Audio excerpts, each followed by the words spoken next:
Today is the day kung saan finally magkakaalaman na kung sino ang the biggest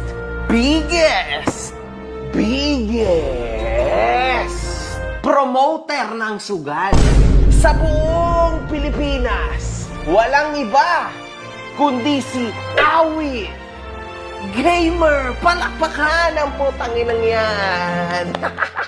So yan mga kahombre ko. Ngayon, gusto kong maintindihan nyo kung bakit ko to gagawin or ginagawa kay Awit. Yun ay dahil sa pagpapapansin niya sa akin nung hindi ko naman siya tinatanong, pero sumasagot siya sa akin. Now, Awit, dahil sinagot mo ko, di sasagutin kita. Yun nga lang, ang sagot na ito will be hard. Harder acting than that time, na kinontent mo ng paulit-ulit at kinontent mo yung pagdalaw mo sa puntod ng nawala mong anak. Tas pagkatapos nun, biglang bang, lalabas yung online casino mo na pinopromote. Ang galing ni Awit, mga boss! Sa bagay, di ba? Marketing is marketing. Kaya patay o buhay, doesn't matter. Gamitin Awit natin yan. Baka Awit yan. Pagka yan, may gagawin na dramatic, mga kahombre ko. Mas malakas pa po ang sad background music niyan kaysa sa mismong salita niya. Action! Kasi action speaks louder than voice. Iyan po si Awit sa inyo. Yes! Simula pa lang, baon na agad. Sige, game. Panimula, mga kahombre ko.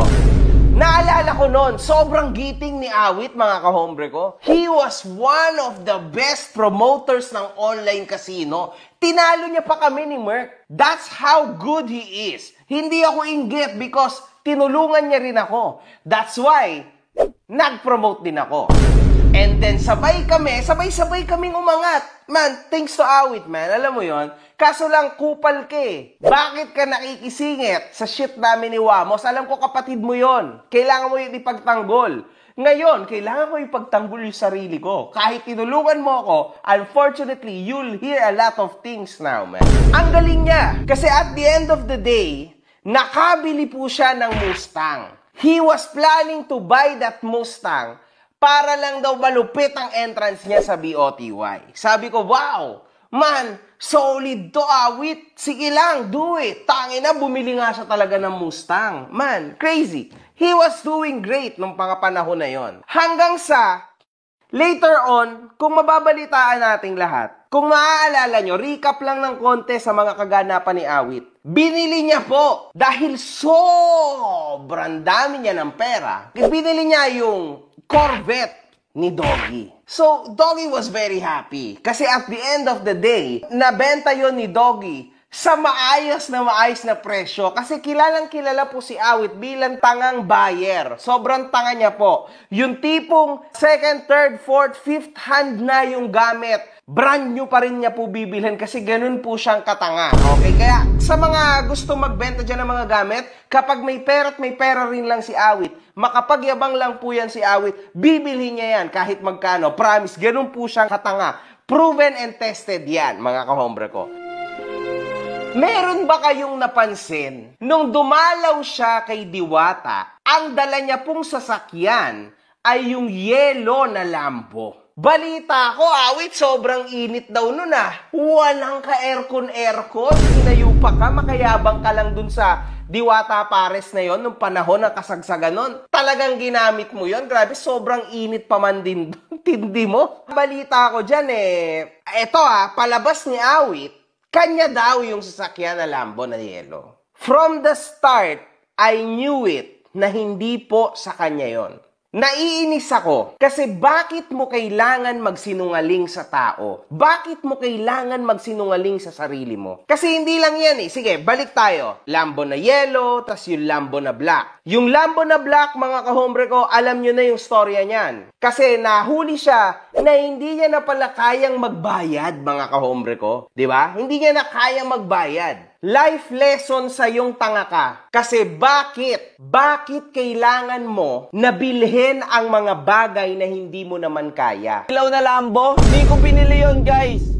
Pina-scripted sa akin yun. Kaya huwag kayong maniniwala. Yan, bubulgar ko. Sige, tanginan nyo ha. Gusto nyo pala magmukha akong mayaman sa social media para gamitin nyo ako para lumakas site nyo eh. Ginusto ko magkalambo. Ginusto ko magkalambo. Ayun talaga yung totoo. Ginusto ko magkalambo kasi may mga pangako sa akin. Hindi ka ginamit. Ikaw mismo ang may gusto sa ganyang klase ng buhay. Alam mo yan, Awit. Huwag mong sasabihin na ginamit ka o na nagamit ka lang. Because walang tangang maniniwala dyan. Sa totoo lang, Awit, hindi ka naman tanga. At lalong-lalo na hindi bagay na nagpapaawa ka. At lalong-lalo na hindi bagay na nagmamakaawa ka sa mga tao para makakuha ka ng simpatsya. Napakarami po. Halos lahat ng followers ni Awit na wala pong iba silang kino-comment kundi ang mamalimos. Namamalimos po sila kay Awit. Bakit kayo mamamalimos kay Awit? Do you think, kunwari binigyan siya ng 500,000 na talent fee, do you even think na babawasan niya yan para sa inyo? No way, man. Kaya ka nga nagka-TF eh. At ito utakan nyo ha, do you think na kunwari ang talent fee cost, ako na lang ay 500k isang linggo. Sa tingin mo lalaruin ko yan? Kahit 100,000 lalaruin ko yan? Gago ba kayo? Siyempre, magde-demo account ako. Yan yung logic. Tapos mapapansin nyo, napakaraming nagme-message, nagko-comment kay Awit. Halos wala na po nagko-comment sa kanya na normal na astig yung ginagawa mo o kaya negative na putang ina mo, ang bobo mo. Wala nang ganun eh. Lahat na lang nakasulat GCash number. Please, tulungan nyo po. Puro ganun. Can you call this even a fan base? Hindi fan base yan. Yan online palimos. Okay? Yan ang nakuha ni Awit sa online sugal. Online palimos. Could you imagine? Mamimigay ako ng iPhone, mamimigay ako ng GCash sa mga magre-register. How can you say that, man? Kaya mo ba talagang pangatawanan yan? Sinungaling ka? Sinungaling ka eh. Hindi mo kaya na mabigyan kahit isa sa mga yan. In fact, huling-huli ka, abnoy ka. So, nanalo daw ng 25,000 mga kahombre ko kasi nag-cash in ng 1,000 pesos sa online casino. At dahil doon, binigyan ni Awit ng 25,000. Ayun, 25,000. Nakasulat, kitang-kita po, oh. Sinend niya sa kanyang manager yung 25,000. So, kita nyo na, yan tumalsik.